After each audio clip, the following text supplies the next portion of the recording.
It is projected that people are going to suffer from a serious food crisis for the next 30 years until 2030, unless immediate action is taken. It is increasingly clear that there is an impending global food emergency that could have long-term impacts on hundreds of millions of children and adults. We must double the yield of our production by increasing 100% to feed a growing global population and to cater for the future demand of food.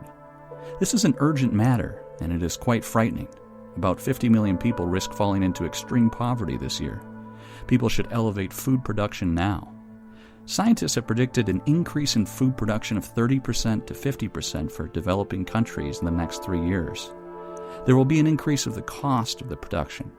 There is also an opportunity for developing countries to improve food systems alongside reducing poverty and increasing global resilience to shocks. Food crisis. Food production is the main topic of the lecture. First and foremost, the lecture mentions the global population. Then the speaker delineates information about the food system.